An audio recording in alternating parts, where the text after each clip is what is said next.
बच्चों आज का हमारा टॉपिक है 12.5 जिसका नाम है सिस्मिक एंड सुनामी वेव्स।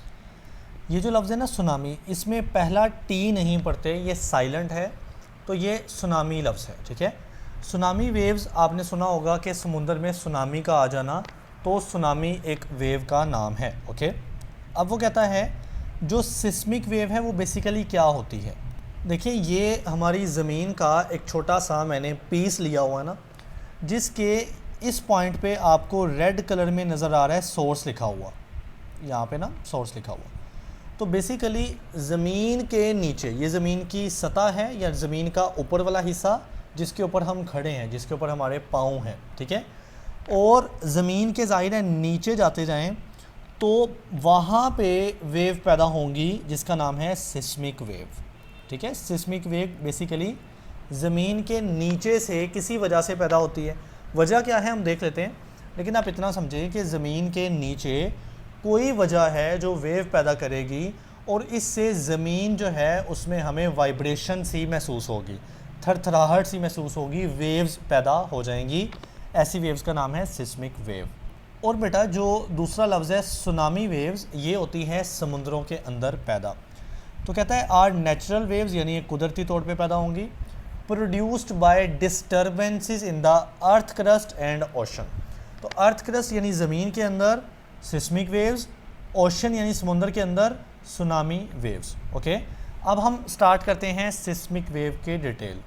तो कहता है seismic waves are those that pass through the earth and are typically created by earthquake.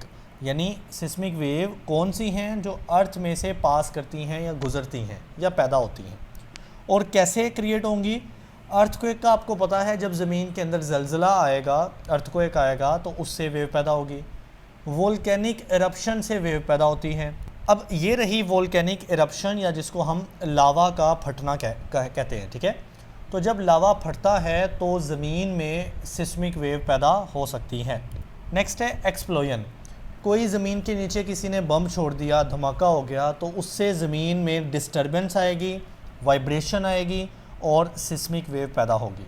तो आपको ये पता होना चाहिए सिस्मिक वेव होती क्या है। तो ज़मीन के अंदर पैदा होने वाली, कैसे पैदा होती है, अर्थक्वेक, वोल्केनिक इरप्शन या एक्सप्लोजन। ठीक हो गया। अब नेक्स्ट है सेस्मोमीटर। तो बच्चे ये वो डिवाइस है सेस्मोमीटर जिसका इस्तेमाल करते हैं आप सेस्मिक वेव्स को डिटेक्ट करने में। Okay, so seismometers detect these waves. ज़ाहिर है हमें इन वेव्स का कैसे पता चलेगा, हम डिवाइस को यूज़ करेंगे, सेस्मोमीटर उसका नाम है। ओके, तो हम इन्वेस्टिगेशन करते हैं इससे अर्थ के इनसाइड, यानी ज़मीन के अंदर क्या हो रहा है, क्या वो वहाँ पे अर्थक्वेक आया हुआ है, वोल्केनिक इरप्शन हो रहे हैं या एक्सप्लोजन हो रहा है, तो इस डिवाइस से हम वो इन्वेस्टिगेट कर सकते हैं। जी बच्चे, अब सिस्मिक वेव की आगे एक टाइप है हमारे सिलेबस में, तो आपने सिर्फ वही समझनी और याद रखनी है। That are known as P waves या प्राइमरी वेव्स। अब इस तरह की जो डायग्राम है ना, आपने एक और जगह देखी है, जब मैंने आपको लॉन्गिट्यूडनल वेव्स पढ़ाई थी ना, तो मैंने आपको एक ना डायग्राम या एक वीडियो चला के दिखाई थी, जिसमें हम क्या करते हैं, एक स्प्रिंग लेते हैं जिसको हमने लूज स्प्रिंग या स्लिंकी बोला था। ठीक है, और यहाँ से इसको फिक्स कर देना है। और लॉन्गिट्यूडनल वेव कैसे पैदा करनी है, आप इसको यहाँ से पकड़ेंगे, आप स्प्रिंग को आगे की तरफ पुश करेंगे और पीछे की तरफ पुल करेंगे, यानी आगे और पीछे पुश एंड पुल करेंगे ना। सो बच्चे क्या होगा कि ये स्प्रिंग के कुछ हिस्से ऐसे होंगे जो कि आपस में करीब हो जाएंगे इस तरह से, और कुछ हिस्से ऐसे होते हैं जो ऐसे दूर हो जाएंगे। ठीक है, ऐसे ही करीब से और फिर दूर, यूं वेव पैदा होती है। ठीक है, और ये है लॉन्गिट्यूडनल वेव। और हमने बोला था कि जो हिस्से करीब होते हैं उनमें डेंसिटी, प्रेशर ज़्यादा होता है, और उन हिस्सों का नाम है कंप्रेशन, यानी वहाँ पे स्प्रिंग क्या हुआ, कंप्रेस कर गया। और वो हिस्से जहाँ पे स्प्रिंग थोड़ा फासले पर है, दूर दूर है, उस हिस्से का नाम हमने रखा था रेयरफेक्शन। वहाँ पर डेंसिटी कम होती है या प्रेशर कम होता है। तो ये समझाने का मतलब है कि जो पी वेव्स है ना, जो ज़ाहिर है ज़मीन के अंदर पैदा होंगी, बिकॉज़ वो सिस्मिक वेव की एक टाइप है। वो किस नेचर की है बेटा, वो लॉन्गिट्यूडनल नेचर की है, यानी उसमें भी कंप्रेशन, रेयरफेक्शन पैदा होंगे, जैसा कि हमने स्प्रिंग के अंदर समझे थे। सो कहता है कि पहली बात इनकी कुछ प्रॉपर्टी हैं, मैंने बोला ना कि और भी टाइप हैं सिस्मिक वेव की, मगर ये एक हमने याद रखनी है। तो ये सबसे फास्टेस्ट सिस्मिक वेव है, सबसे तेज़ है, ठीक है। बाकी जो वेव होंगी ना सिस्मिक वेव, वो इतनी फास्ट नहीं होंगी, ये फास्टेस्ट है। और first to be detected during the earthquake, मसलन एक जल्जला आया, अर्थक्वेक आया और उसमें सिस्मिक वेव्स पैदा होंगे। अब पी वेव्स हैं, एस वेव्स हैं और वेव्स हैं, तो हमें कौन सी सबसे पहले डिटेक्ट होनी है? हमें पी वेव्स सबसे पहले डिटेक्ट होके मिलेंगी, सबसे पहले और सबसे फास्ट, ओके। अब जो पी वेव्स है ना, can travel through solid, liquid और गैस। चूँकि मैंने बताया इसकी नेचर होती है लॉन्गिट्यूडनल, तो आपने देखा ना कि आवाज़ जो होती है, हमारी जो आवाज़ है वो भी लॉन्गिट्यूडनल वेव्स है, तो वो हवा में से गुजर सकती है। हवा के पार्टिकल को इस तरह से कंप्रेस करती हैं और फैलाती हैं, फिर कंप्रेस करती हैं, यानी लॉन्गिट्यूडनल। तो लॉन्गिट्यूडनल वेव जो होती है ना, वो सॉलिड में से गुजर सकती है, कंप्रेस ही करना है ना, लिक्विड में से हो सकती है या गैस में से गुजर सकती हैं। सो पी वेव भी इन तीनों मीडियम में से गुजर सकती हैं। दे मूव, ये वेव्स मूव करती हैं by compressing and expanding the material in the same direction as the wave travel. तो यही तो बेसिक बात थी लॉन्गिट्यूडनल वेव में, कि इस वेव में, लॉन्गिट्यूडनल वेव में, जिस साइड पर वेव ट्रैवल करती है ना, उसके सेम डायरेक्शन या पैरेलल में कंप्रेशन और रेयरफेक्शन जो एक्सपेंशन है ना, वो पैदा होते हैं। तो मटेरियल कंप्रेस करेगा, एक्सपेंड करेगा उसी डायरेक्शन में जिस डायरेक्शन में वेव ट्रैवल कर रही। जैसा कि यहाँ पे पी वेव बनाई गई है और इधर को वेव ट्रैवल कर रही है, और सेम डायरेक्शन में ही यहाँ पे देखें, ये हिस्सा करीब करीब है कंप्रेशन, ये भी हिस्सा करीब करीब है कंप्रेशन, दरमियान वाला हिस्सा थोड़ा दूर दूर है तो रेयरफेक्शन। बहरहाल जो हिस्से कंप्रेस करेंगे और जो एक्सपेंड करेंगे, रेयरफेक्शन करेंगे, वो सेम डायरेक्शन में होते हैं जिस डायरेक्शन में वेव ट्रैवल करती है। Similarly to the slinky toy being pushed and pull, slinky बोलते हैं, जो स्लिंकी टॉय होता है ना, वो बिल्कुल वही स्प्रिंग का नाम है, जो बड़ा सा लूज सा स्प्रिंग होता है उसी का नाम होता है स्लिंकी टॉय। तो हम उसको पुश एंड पुल करते हैं तो उसके कुछ हिस्से हो जाते हैं करीब और कुछ हिस्से दूर हो जाते हैं, ठीक है। तो वो पी वेव जैसे ही हमें महसूस होते हैं। ऑलराइट, कहता है this compressional movement is shown in the figure, यहाँ पे है, where alternating region of high and low density represent compression and rarefaction. तो ये बात है कि जो हिस्से हाई डेंसिटी के हैं ना, जहाँ पे करीब करीब है, वो कंप्रेशन है, और जो लो डेंसिटी है, जहाँ पे हिस्से दूर दूर हैं, बेटा वो रेयरफेक्शन के हिस्से हैं जी। तो अब हम स्टार्ट करते हैं सुनामी वेव्स, ठीक है। तो सुनामी वेव जैसा कि आपको यहाँ पे शो की गई है, एक लार्ज ओशन वेव होती है, समुंदर के अंदर बहुत बड़ी पैदा होने वाली। अब मैं समुंदर की थोड़ी सी आपको ना स्टोरी बता देता हूँ जी बच्चे। तो ये ओशन है, देखें समुंदर का जो सबसे ऊपर वाला हिस्सा होता है ना, ये वाला, हम इसको नाम देते हैं ओशन फ्लोर। जैसे आप जिस कमरे में या जिस क्लास में बैठ के लेक्चर सुनते हो, तो उसका जो फर्श होता है हम उसको फ्लोर कहते हैं ना। तो वो इस तरह से जो समुंदर का सबसे ऊपर वाला फर्श होता है, सबसे ऊपर वाली जो सरफेस होती है, आप उसको ओशन फ्लोर कहते हो।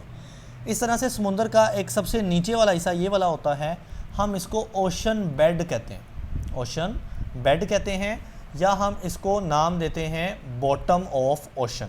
बॉटम कहते हैं निचले हिस्से को। ऑलराइट, तो क्या होगा, सुनामी वेव जब पैदा होंगी ना, तो समुंदर के नीचे वाले हिस्से में इस तरह से कोई डिस्टरबेंस आएगी, बिल्कुल जैसे सिस्मिक वेव में हुआ ना। देखिए सिस्मिक वेव में ज़मीन का ऊपर वाला हिस्सा है और ज़मीन के नीचे कोई अर्थक्वेक आया, कोई वोल्केनिक एरप्शन हुई या कोई बॉम्ब एक्सप्लोजन हुआ, तो वो वेव्स ट्रैवल करके ऊपर वाले हिस्से तक पहुंच गई। इसी तरह से समुंदर के भी नीचे कुछ ना कुछ डिस्टरबेंस हो सकती हैं और उसके रिज़ल्ट में वेव पैदा होंगी, सुनामी वेव्स। अब वैसे ही है, कुछ सुनामी वेव ऊपर तक आ जाएंगी, यानी ओशन फ्लोर तक आ जाएंगी, जिनको हम देख पाएंगे, महसूस कर पाएंगे। लेकिन जो सुनामी वेव नीचे पैदा हुई और वो नीचे ही रहती हैं, हम जाहिर है उसको इतने क्लियरली ऑब्ज़र्व नहीं कर सकते। ओके जी, तो हम इसको समझते हैं। कहता है tsunamis are extremely large and powerful ocean waves, ठीक है। तो ये काफ़ी बड़ी और पावरफुल ओशन में, समुद्र में पैदा होने वाली वेव्स होती हैं। Caused by sudden disturbances under the sea, और ये कैसे पैदा होती हैं? सी यानी समुद्र के अंडर मतलब नीचे, जब कुछ डिस्टर्बेंसेस हों। अब डिस्टर्बेंसेस क्या हो सकती हैं? कहता है अंडर वाटर अर्थक्वेक, यानी ज़मीन के नीचे भी ज़लज़ले आते हैं, क्योंकि अंडर वाटर यानी पानी के नीचे, क्योंकि पानी के नीचे भी क्या होगी? ज़मीन होगी, तो उस ज़मीन में भी हमें अर्थक्वेक देखने को मिल सकता है। फिर है वोल्केनिक एरप्शन यानी लावा का फटना। सो लावा जो फटेंगे वो समुंदर के भी नीचे पॉसिबल है, क्योंकि समुंदर के नीचे अल्टीमेटली एक जगह पे ज़मीन आएगी। या फिर लैंडस्लाइड हो सकती है। ओके, अब ये डायग्राम में लैंडस्लाइड को एक्सप्लेन किया गया है। देखें, मान लें ये एक बड़ा सा पहाड़ है और उसका कुछ हिस्सा यानी कुछ पत्थर, बड़े पत्थर ऊपर से, पहाड़ की जो चोटी होती है ना, टॉप होता है, वहाँ से टूट कर गिरते हैं, और इमेजिन करें कि साथ ही समुंदर है। सो बच्चे, जब ये बड़े बड़े पहाड़ जो उसके पीसीज है ना, जब ये समुंदर में जाएंगे तो वहाँ पे वेव्स पैदा करेंगे, सुनामीज क्रिएट करेंगे। So this process is called landslide. जी नेक्स्ट देखें, कहता है व्हेन सच इवेंट्स अक्कर, यानी ये जो इवेंट बताया गया ना, जैसा कि अंडर वाटर अर्थक्वेक हो गया, वोल्केनिक इरप्शन हो गया या लैंडस्लाइड हो गया, जब इस तरह के इवेंट्स होते हैं, so they cause a sudden shift in the ocean floor. मैंने आपको बताया ना, ओशन फ्लोर क्या होता है? समुंदर का, ओशन का सबसे जो ऊपर वाला पानी की जो सतह होती है, that is called ocean floor. तो उस पर शिफ्ट आता है, यानी उसका जो पानी है वो कुछ इस तरह से ऊपर को उठेगा in the form of waves. ठीक हो गया। So which pushes a huge volume of water upward. Upward कहते हैं ऊपर को उठना, तो काफ़ी ज़्यादा मिकदार में वॉल्यूम के अंदर पानी जो है वो ऊपर को उठेगा। So this disturbances create energy that spread across the ocean as long fast moving waves.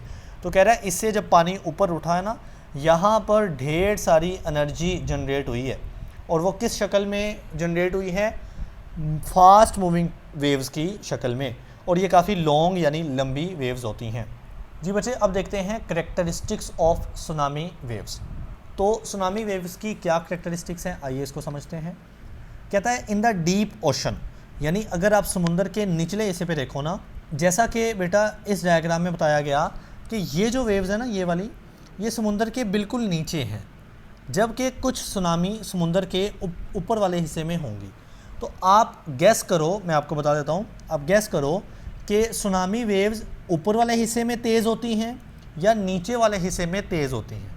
तो अगर आपने बच्चे नीचे वाले हिस्से का गैस किया है ना, तो आपने बिल्कुल ठीक गैस किया कि जो सुनामी वेव्स डीप ओशन में पैदा होती हैं ना, समुंदर के डीप हिस्से में, निचले हिस्से में, वो बहुत तेज़ होती हैं। ठीक है। सो कहता है tsunami in the deep ocean, यानी जो डीप ओशन में वेव्स पैदा होंगी, tsunami waves, travel at very high speed, उनकी स्पीड बहुत ज़्यादा होती है। कितनी? 800 किलोमीटर पर आवर, ये बहुत हाई स्पीड है। आप आइडिया ले लो कि इतनी स्पीड से ऑलमोस्ट एक एरोप्लेन ट्रैवल करता है।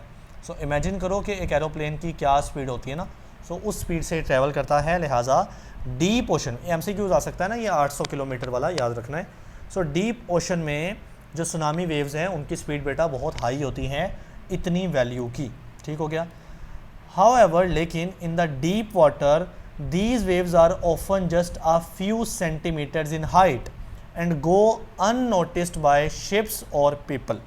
तो कहता है, गौर से सुनिएगा, ये जो नीचे यानी डीप ओशन में पैदा हो रही है ना वेव्स, इनकी हाइट इतनी नहीं होती, स्पीड बहुत होती है, हाइट इतनी नहीं होती, यानी नीचे ही रह जाती हैं ये वेव, इतनी हाइट की नहीं है कि ये ऊपर आ जाए।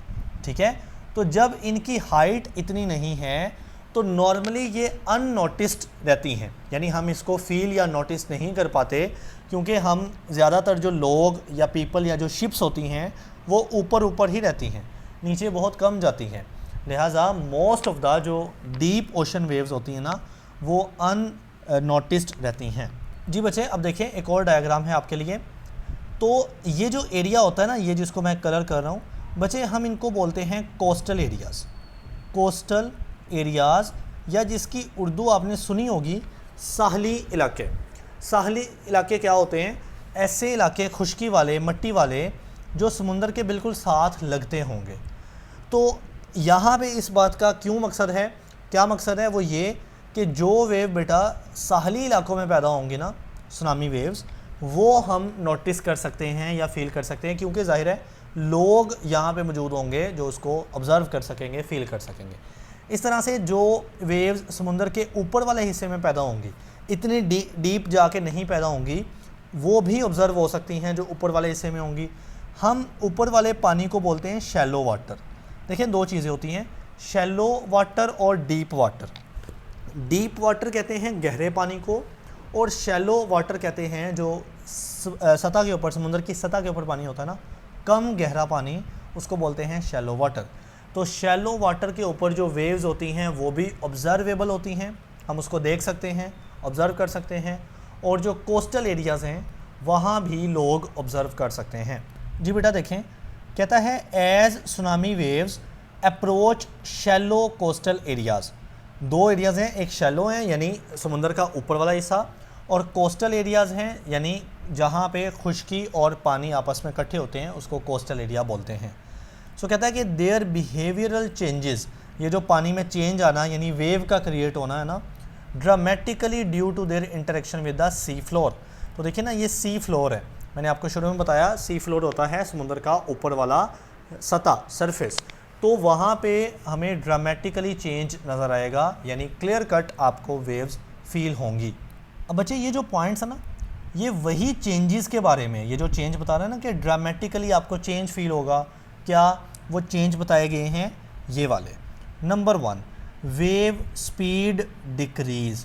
तो ये बात मैंने आपको पहले बता चुका हूँ कि देखें ये वाला जो हिस्सा है ना, जिसको ये मैं लाइन यहाँ पे ना कर रहा हूँ बच्चे, ये हिस्सा है शैलो वाटर या ओशन का फ्लोर, समुंदर का जो ऊपर वाला सतह है ना वो है। यहाँ पे आकर वेव की स्पीड कम हो जाएगी, जबकि नीचे वाले हिस्से में जो वेव है वो बहुत फास्टली मूव करती है। सो कहता है as the water becomes shallow, जब पानी कम गहराई पे आता है तो क्या होता है, bottom of the wave touches the ocean floor. तो देखिए यहाँ पे जो वेव पैदा होगी ना, वो ओशन फ्लोर को, उसका जो बॉटम है निचला हिस्सा वेव का, वो इस तरह से देखें टच करेगा, वेव टच करेगी किसको, ओशन फ्लोर को। ओशन फ्लोर ओशन का, समुंदर का सबसे ऊपर वाला हिस्सा होता है। Okay, showing the wave down, slowing the wave down, इससे वेव स्लो डाउन या जो है ना उसकी स्पीड कम हो जाएगी। जी बेटा दूसरा पॉइंट है वेवलेंथ डिक्रीज़ या शॉर्टन, यानी वेवलेंथ भी कम हो जाएगी। अब वेवलेंथ का क्या कॉन्सेप्ट होता है, देखें ये एक वेव मैंने बनाई ना फॉर एग्जांपल इस तरह से, ठीक हो गया। तो बच्चे ये है यहाँ से यहाँ तक, ये क्रस्ट होता है ना, और यहाँ से यहाँ तक होता है एक ट्रफ। तो अगर आप क्रस्ट से शुरू करते हैं ना इस पॉइंट से, तो इस पॉइंट तक का डिस्टेंस यानी अगले क्रस्ट होने तक का डिस्टेंस जो होता है ना वो वेवलेंथ होता है, ठीक हो गया। सो वेवलेंथ छोटी हो जाती है जब वेव ऊपर आती है। सो क्या बात वो करता है कि the distance between wave crust become smaller, क्योंकि वेव के जो क्रस्ट के दरमियान का डिस्टेंस होता है ना उसी को बोलते हैं वेवलेंथ, और वो वेवलेंथ हो जाती है स्मॉल यानी छोटी। तो देखें अगर मैं एक वेव बनाऊं डीप वाटर में, तो वो वेव इस तरह से बड़ी बड़ी होगी साइज़ में भी, यानी उसके क्रस्ट से अगले क्रस्ट तक का जो रास्ता है, जो डिस्टेंस है, जिसको हम वेवलेंथ बोलते हैं, वो ज़्यादा होगा। लेकिन अगर मैं यही वेव ऊपर वाले हिस्से में बनाऊं इस तरह से, तो बेटा वो वेव की वेवलेंथ छोटी हो जाएगी, क्योंकि ऊपर आते हुए उसकी वेवलेंथ डिक्रीज़ करेगी। ऑलराइट, तो दो चीज़ें होगी। नंबर 1, जब वेव ऊपर आएगी तो क्या चेंज आएगा, उसकी स्पीड कम हो जाएगी। नंबर 2, उसकी वेवलेंथ छोटी पड़ जाएगी। जी बच्चे अब थर्ड पॉइंट देखें, जो इंक्रीज़ होने के पॉइंट है। अब फ्रीक्वेंसी इंक्रीज़, फ्रीक्वेंसी का मतलब क्या होता था कि एक सेकंड के अंदर कितनी वेव्स पैदा होती है, नंबर ऑफ़ वेव्स क्या है, कितनी वेव्स पैदा होती है। तो देखें फ्रीक्वेंसी इंक्रीज़ कर जाती है, मतलब ज़्यादा वेव्स पैदा होंगी, ठीक हो गया। So more waves arrive at the shore, shore भी कोस्टल या साहली इलाके को बोलते हैं, ठीक है, समुद्र के ऊपर वाले हिस्से को, in the shorter period of time. तो देखिए मैं ये बात यहाँ पे ऐसे समझाऊंगा कि अगर आप डीप हिस्से में देखते हैं ना, चूँकि वेव बड़ी होती हैं, चूँकि वेव बड़े साइज़ की होती है ना, तो वो उतने ही टाइम में कम वेव्स पैदा होंगी क्योंकि साइज़ जो बड़ा होता है। लेकिन ऊपर आते हुए चूँकि वेव का साइज़ छोटा हो गया ना एक वेव का, तो फिर उतना ही टाइम है लेकिन वो ज़्यादा वेव्स इस तरह से क्रिएट हो जाएंगी। बात एक ही है कि नीचे उसकी वेवलेंथ बड़ी थी, यानी वेव का जो साइज़ था वो बड़ा था, तो वो कम टाइम में थोड़ी वेव पैदा हो रही थी। लेकिन जैसे ही वो वेव्स ऊपर आई तो वो वेव होगी साइज़ में छोटी, तो इसलिए उनका नंबर बढ़ गया, उनकी तादाद बढ़ गई। जी बेटा, अब देखें एम्पलीट्यूड की बात। एम्पलीट्यूड मैंने आपको वेव का बताया हुआ है। अगर ये वेव है ना इस तरह से, तो एम्पलीट्यूड उसका होता है सेंटर लाइन से ऊपर की तरफ कितना डिस्टेंस है, हम इनका नाम एम्पलीट्यूड रख देते हैं। दूसरे लफ्ज़ों में बेसिकली ये हाइट होती है कि वेव कितनी हाई है। तो मैंने आपको बताया है इसी लेक्चर में कि जो नीचे वाली वेव्स होती है ना, समुद्र के नीचे वाली वेव्स, उनकी बेटा इतनी हाइट नहीं होती कि वो हमें नोटिस हो सकें, लेकिन जो वेव्स ऊपर जाती है ना, ऊपर आ जाती हैं, उनकी हाइट ज़्यादा हो जाती है। सो कहता है amplitude mean height. So as the energy gets compressed into the smaller space, ऐसा ही हो रहा है ना कि वेव हो रही है छोटे साइज़ की, वेव क्या हो रही है छोटे साइज़ की, तो एनर्जी उतनी ही है वेव की, लेकिन अब वो एनर्जी को छोटे साइज़ में हमें कंप्रेस करना पड़ रहा है। सो उसका नतीजा ये होगा कि हमें हाइट में इजाफा देखने को मिलेगा। Alright, so the wave height increase significantly, यानी वो काफ़ी ज़्यादा हाइट में बढ़ जाएगी अगर वो जो है ना वो स्पेस कम हो रही है ना, यानी साइज़ में छोटी हो रही है, तो वो हाइट में बढ़ जाएगी। तो बेटा अगली बात सुने, 5वां पॉइंट, दिस ट्रांसफॉर्मेशन, ट्रांसफॉर्मेशन कहते हैं चेंजेस को। तो ये जो सारे चेंज आए हैं ना कि स्पीड का कम होना, वेवलेंथ का छोटा हो जाना, कम हो जाना, फ्रीक्वेंसी का बढ़ जाना, एम्पलीट्यूड का बढ़ जाना, इससे क्या होगा, can result in towering waves. तो इससे बड़ी बड़ी टॉवर लाइक वेव्स पैदा होंगी। देखें ना, हाइट बढ़ रही है ना, हाइट इंक्रीज़ हो रही है वेव्स की, तो हमें ऐसे फील होगा जैसे बड़े बड़े टावर नहीं होते, वैसी वेव्स पैदा होंगी। Sometimes reaching height of 30 metre या 100 फीट और इवन मोर। तो उनकी हाइट कितनी बढ़ जाएगी, 30 मीटर तक, ये अच्छी हाइट होती है, या 100 फीट की हाइट हो सकती है। ठीक है, सो इससे नुकसान हो सकता है। किस तरह से, कॉजिंग सीवियर कोस्टल फ्लडिंग।